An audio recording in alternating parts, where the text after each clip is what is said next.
Hello, everybody. Good afternoon, and welcome back to another Meet the Expert series. And my name is Sam, and I'm here with Rose. We are the Asian Disability Resource Nurses for the Hume region. Before we meet Jackie, who is our guest today, I'd like to start with an acknowledgement of country.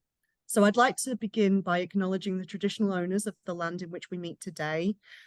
We pay respect to elders past and present. Aboriginal and Torres Strait Islander peoples may also wish to acknowledge their own mobs and other First Nation peoples watching. Thank you. Over to Rose. Okay, well, thank you for coming back. Great to see you all. And today we've got Jackie Creek, who works as the CNC at the Northeast Health Community Palliative Care team. I guess we can start, Jackie. Welcome, Jackie. Great to Thank you. Thank you, Rose. Thank you, Sam. Thank you very much for having me here, everyone. It's lovely to be able to participate and talk with you and share some information, hopefully that other people will enjoy listening to. Yes. Thanks for joining us. So I guess the first question is, tell us all about yourself. Start with how long have you been working in palliative care? Yeah, so I started working in palliative care here in Wangaratta in the mid-1990s, initially as a bit of an income while I was at home with young children doing on-call nursing. So the fledgling palliative care service in Wangaratta started off with first of all on-call nursing support and a volunteer program. And so I was one of the nurses providing on-call nursing back in 1996. So a few years now since I started. Then from that point, I went on into a dedicated palliative care nursing position, just working weekends. So again, it was, very oriented around family and being able to do some work in an area of interest to me. And once we ended up at a point where through a lengthy process of having a regional palliative care service, I was the inaugural clinician with the Wangaratta Palliative Care Service. And very quickly, the team built up from there. So by the time we got to 1999, 2000, the services across the region were established, and I was working as a part of that since 1999. Right. Wow, that's a long time to be in palliative care, Jackie. That's amazing. Have you noticed a lot of changes in palliative care since you started? I have, Sam. So from working in a primarily community role, is where I started. I then dipped in and out of the community palliative care teams and aged care services. So I worked in aged care as well. And so I've noticed some really big changes in the way that palliative care is provided, particularly the information and education and resources and knowledge base. The palliative care knowledge base has really increased a lot over that time. So the way we deliver care in all of those settings has really changed.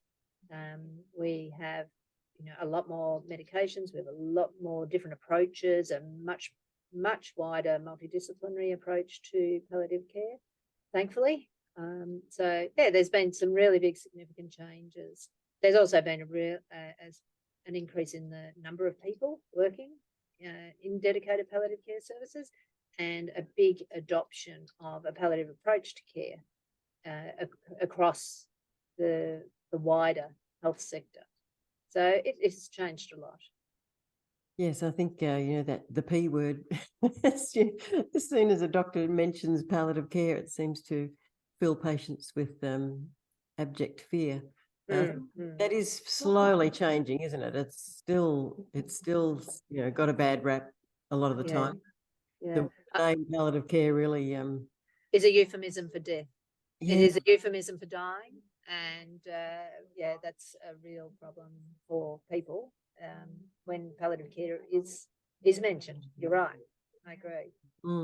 It's a conundrum, isn't it? Because it's sort of like, do we change the word to suit the people, or do we just force people into a realization that it's not just all about dying? Interestingly, some of the different names that are proposed over time, they're already describe other care. You know, there's other supportive care services. There's other chronic disease care services. It's palliate. It's what we do. It is relieving pain and suffering. It is helping people live well until they die and however they die. So, I personally like palliative care. Yes, I think I like direct and straight speaking, straight shooting. That's what it is. Palliative care. Yes. And I think the more we use it, the more we use the language around palliative care, and the more we use the language death and dying, and normalize that as a part of conversation, the less sensitized people get or triggered by the euphemisms, and the more we can educate people as to the actual values that we're talking about and the benefits of palliative care. So we're also strong advocates of using all the appropriate words as well. Absolutely. This might be one for the younger nurses that are watching or listening. When do you remember a time in your early career that you thought, yeah, palliative care is what I really want to do, or did you just fall into it, or how did you get drawn to this kind of work? I first became interested in palliative care when I was working in an oncology setting in Melbourne many years ago, so before in the early 90s, and as happens, and at Peter Mac they were sending people off to die at this place called Caritas. And I'm like, what's this Caritas place? Why do they keep sending our patients out of here? You know, I was developing relations and connections with these patients, and I wanted to care for them, and sometimes we did care for them until they died. But it was an oncology treatment centre and a research centre, and it wasn't a hospice. The brief wasn't caring for dying people, even though palliative treatment was being provided. But yeah, they keep shipping people out to this place called Caritas. I'm like, this Caritas, I've got to find out more about it. And of course, it was Caritas Christi Hospice. And and so I became curious about palliative care in that way. So, and I felt very motivated, I think, after coming from that setting back up to regional Victoria. So there were a few things that they were doing differently. The way we used opioids in the oncology setting was very different to what I was seeing up here in a general primary care setting. Ordein was new. So there were other cocktails of drugs that we used to use for pain management, but Ordein was relatively new.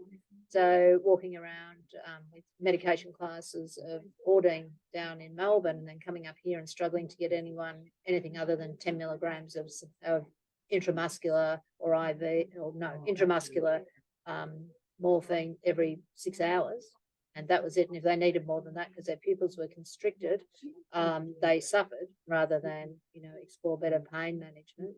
So I think having seen it done better, albeit still by today's standards, not great, but it was done better elsewhere. So then I knew that we just had to do something different up here. So I was really keen to take some of what I'd learned in that oncology setting and bring it to our local environment. So I was interested in palliative care really from the time it was all being discussed up here and services being established.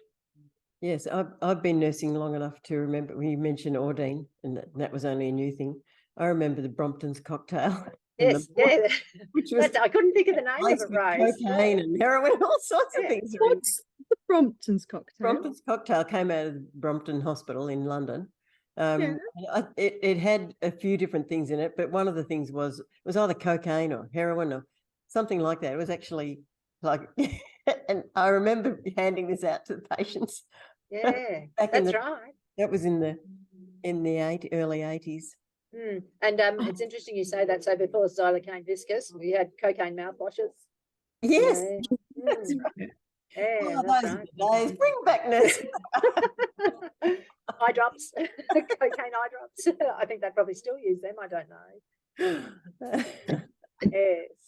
I wasn't aware. Like I do know that cocaine was used really commonly, like in Victorian England for management, but I didn't think the 80s. So there you go.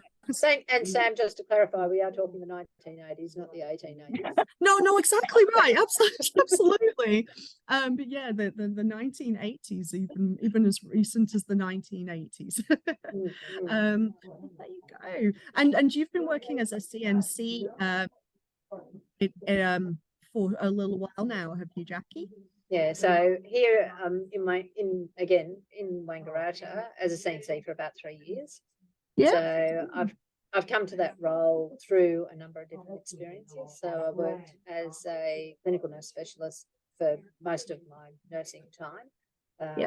Here in the Benalla Palliative Care Service quite a few years back, and as I said, in the aged care setting.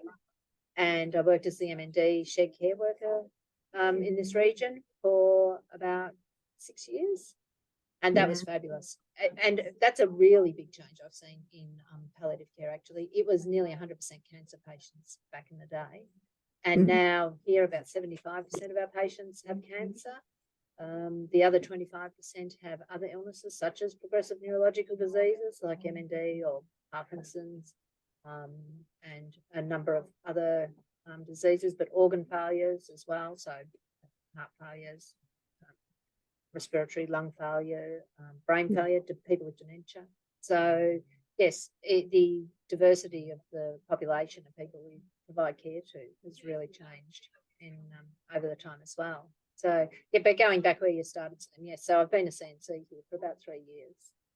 Yeah, that's amazing. But I think you were right, Jackie, that the change of opinion towards what palliative care can do for people not only with cancer, which can be another misconception these days, that palliative care is just for people with cancer, but that people with life-limiting organ failure or chronic diseases whose goals of care are aligning with a quality of life model can absolutely benefit from a palliative approach. And so I can imagine a lot of people's quality of lives will have improved the better for getting to know palliative care nurses like yourself over the years, which is great. Is there anything in particular that you think is the most favorite thing that you like about your current role as a CNC? There's a couple of areas. I've really enjoyed the learning, the opportunities for education, self-directed and within the workplace, and the increasing diversity of the team, as I said, so a real multidisciplinary team. I think in metropolitan areas, that's something that's perhaps been accessible for a bit longer than it has in regional areas. And so I think that makes a difference, having people from mixed disciplines, allied health, medical, nursing workforces. So I think that's something I really enjoy as well. So there's not many areas of my work that I don't enjoy, and they're probably the ones that I don't need to mention. Yes. I know when I'm doing teaching, trying to inspire sort of generalist nurses around palliative care and trying to impart the principles of palliative care. I talk about being a holistic approach to palliative care and in turn it requires us to bring the whole of ourselves to the work as well. So I'd just be interested if you've got any reflections on how working in this field, especially over the amount of time that you've been doing it, how that's impacted on your own life and the way your career sort of ripples back into your personal life or who you are. Yeah, well, my children talk about death and dying. That's for sure. Oh yes. I think it is a part of our conversations. It's a part of our conversations at home. I think sometimes there's been times where my parents and my wider family have been possibly a little bit sick of me banging on about advanced care planning. Getting yourself organised, having those plans in place. What am I going to do with you? So certainly advanced care planning discussions, those type of things. What are we going to do? Where are we going to be? Who's going to be cremated? Who's going to be buried? Who wants to be resuscitated? Who wants what treatment?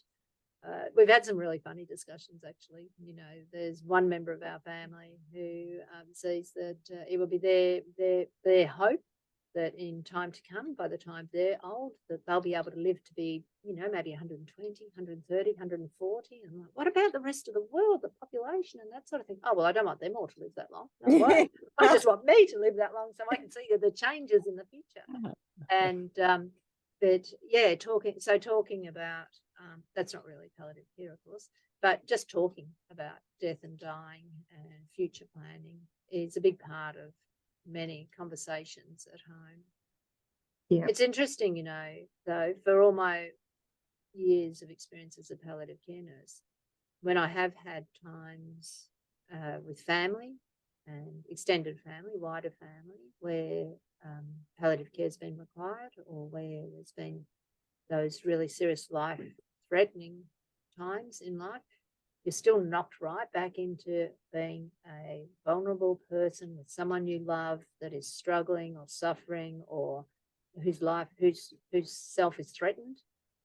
The risk of someone dying, all the education and that I've been through doesn't necessarily shield from the humanness of the experience. And I think that's good to remember as we go out and work with our patients and with their families, to be able to connect with that and go, you know, we walk into someone's home and then we walk out of their home again, and there's a patient and their loved ones or carers, whoever it is, just being with them and putting in the time, the work, the loss, you know, experiencing the loss and the grief, the anticipatory loss and grief. Yeah, I think connecting with the patients' families is particularly important to do as well in our work. Actually, I've gone quite on a tangent there, but it is really important. All about. Yeah, it is a very important part of the work we do, supporting our carers. yeah, Yes, I know for myself, I have just so totally appreciated all the knowledge that I have acquired when it's come to personal experiences of taking care of someone, and just the agency that I've enjoyed, or I have felt, to be able to know what was available, and the kind of, you know, I could exercise all that choice around what I wanted to make sure happened for my loved ones. So I've totally appreciated having this kind of knowledge in under my belt when it's come to having those personal experiences. And no, you're right about you never know really how it's going to affect you, and or how, you know, how much your knowledge will, whether you can actually apply it, you know, when a push comes to shove. But and no one should ever expect themselves to be, you know, oh, you're the health professional, so you'll get to do it. And, you know, people often push you into that spot. And so you need to be careful that you're not sort of taking up that banner without being ready for it, or being, you know, up for it. Yeah, I agree with that. And there's something very valuable in that, though, in knowing that it is genuinely such a different experience that it's hard to prepare for. And even when you think you know, you know, until you're living in the moment. So when we talk with our carers and with our families, it's their experience. It's, you know, so it's their truth. It's what they say it is how it is for them. Yeah. Couldn't agree more. I'm just wondering, Jackie, is there any advice you'd like to give to any of our lovely nurses working in aged care in the Hume region? Is there any light bulb moments you've maybe had that you think, oh gosh, I wish I'd known that, or anything that's really changed the way you've thought about palliative care that you'd like to share with our aged care nurses? Give me a moment to think about that. That's fair enough. Sorry to take advice. No. That's I had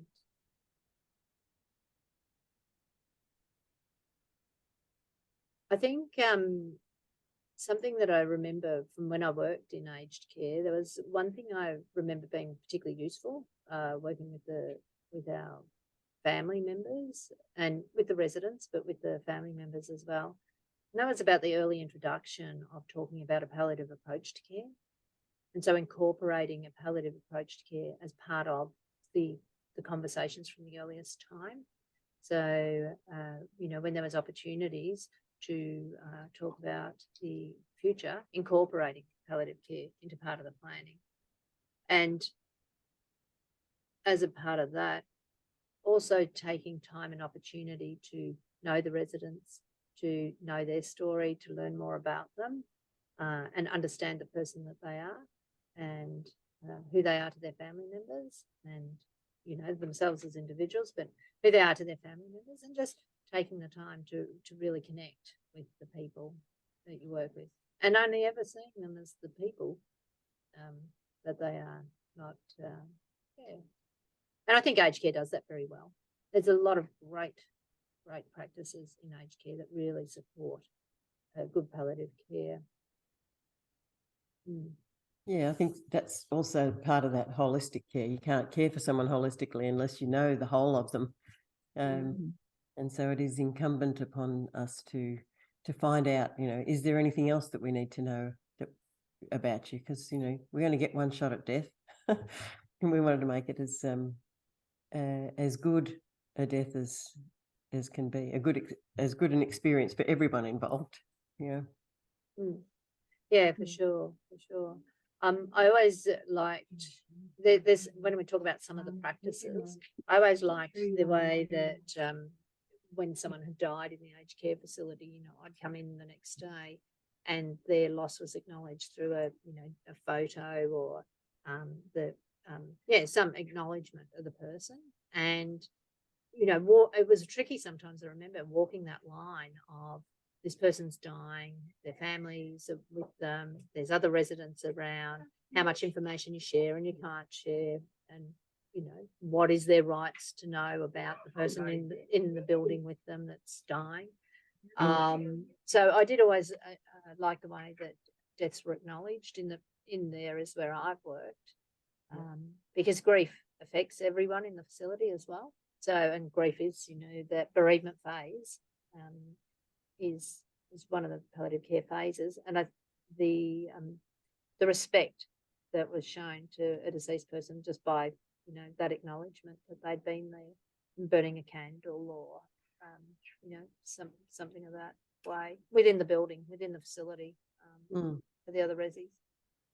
Yeah, I think my impression, and I, you know, really could be just spitballing here, but my impression is there's a lot of facilities in city areas that don't express that so much. You know, they're all, you know, I hear stories about families being told they've got 24 hours to get their loved one's stuff out of the room because there's someone else coming in, and out you go. And there's just I think the country areas seem to do it better. There's that much more of a community feel to a lot of the facilities that I go to anyway. I don't know whether you'd agree with that. And the way a death is handled is going to handle the bereavement experience for the family. And those sort of things do impact, and it's important for them. Yeah, it does have an impact. Absolutely. Yeah, the facilities operate like a community and a family, and people may have had friendships and relationships in the facility for years, or and even close relationships can build over short periods of time. So we should never underestimate the loss that people feel when they're neighbors, or even for a staff member who's particularly connected with a resident as well. And these things and thinking about staff members and grief, I think these things can be a little bit insidious or can build up a little bit slowly. We may not, if we're not in the practice of being self-aware of how we feel and how it's affecting us, sometimes we can be feeling fine until we're not feeling fine, and it's just something to be aware of, just as a practice of self-care. checking in with ourselves on how we're going, and with each other, other staff members and other residents in the facility, and as part of the bigger family that we're talking about when we're talking about grief and bereavement care. Actually, I'm reminded, Sam, as you speak about that, about the value of personal boundaries as a worker in an aged care facility, and a number of conversations sort of come to mind with some of the staff. You know, would you come and visit this person in your own time? They're not really your friend, but they're, you know, some people would go and have, you know, these other relationships. Particularly in an area like this, our regional areas, that could well have been their next door neighbour moved into the facility where they work. So, but, you know, using checks like that, would I visit this person in my own time? Would I go and do their shopping? Would I go and do their washing? Would I do some of the things that their family would do, or do? And so if not, well then, you know, perhaps just remind yourself you're here to provide great care and great service. That's what the role is. I used to find also it was occasionally useful to go to a funeral for some of the residents. So, you know, there'd be some funerals, not by no way means every funeral, but as a good way of hearing about the story of, you know, here they were in this facility from 90 to 96 years. So they had 6 years with us and we thought we were wonderful and everything to them. But in fact, they had 90 years before that, and they had a story and a life, and often a full and rich life, with different roles and with different people and different achievements, and, you know, get the real lovely story of the resident and go, actually, you know, we're only just a blip on the radar of their life. And in community palliative care, you know, we very much are. It might be a very important time in the moment that we're there, but in terms of the person's life, we are just a blip on the radar. And so, you know, go in, make a difference in that moment, but see it only for what it is. And I find that useful when it comes to maintaining boundaries around care, because it's a very intense and personal time that we're involved with people. But it is a small part, and it doesn't define the person they are, and it doesn't define, you know, it's only that moment. So I used to like the funerals for that reason, just as a little bit of self-care reminder. Get a bit of grief together and go, okay, go to a funeral and remind yourself that actually, you know, this is only a little tiny part of the person they were. Sound advice. I know lately I've been becoming more attuned to the idea of self-care and the importance of self-care within the aged care workforce, particularly. Because that's what I'm focusing on, and just the importance of taking care of ourselves and taking care of each other, you know, as a team, so that we can give great care to the people we're taking care of. I think, and that's where it really has to start. And it's becoming clearer to me now that self-care is one of the most important things we can do, because, you know, losses accumulate, and if we don't pay attention to all the things that we're seeing, you know, we start to think that death is everywhere, or we get immune to it or deadened to it, or we start to get hypercritical of our team members. You know, like it can be a bit distorted, I think, if we're not careful. And so paying sort of intentional attention to our own self-care practices. And Molly mentioned this, with her too. She said, it's not so much that you're giving from like a half empty cup. You have to start with a full cup, and then everything else that's coming on top is what you've got to give away. But your cup should be full all the time. So it's even better than, you know, you might be down to 10% and you give away 1%. There's no, you should be, you know, a full cup should be what you're giving from. Yeah, that's a great analogy and really great advice. And probably, you know, I'm sure it's not just palliative care and aged care, but across the board for people working in health, it's a great advice and a great analogy too. We're going to be especially over the last 3 years, where, you know, all that has just gone out the window, and people have been, you know, running themselves absolutely ragged for the sake of their workmates and their workplace. Yeah. Yeah. I think the only thing we've probably been lucky in our space, one of the things we've been lucky in our workspace to avoid is a COVID outbreak, in terms of caring for ourselves and each other, but on every other level, stresses and other layers of self-care, perhaps put ourselves second again and again and again. Yeah. Absolutely. Well, we're in luck because when we catch up next month, we're going to chat with Alison, who is the queen of boundaries and self-care. So if you want to,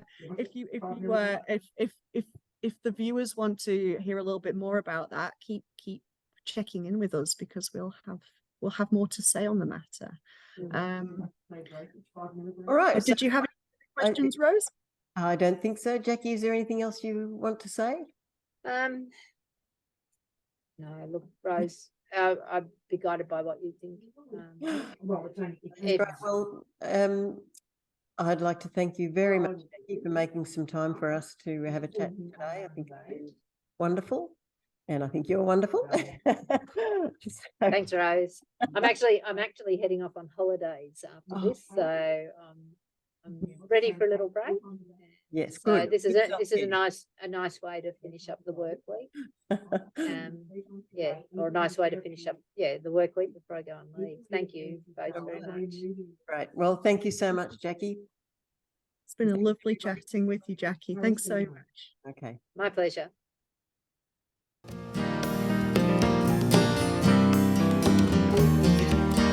Can you find the stop button? She'll find the stop button.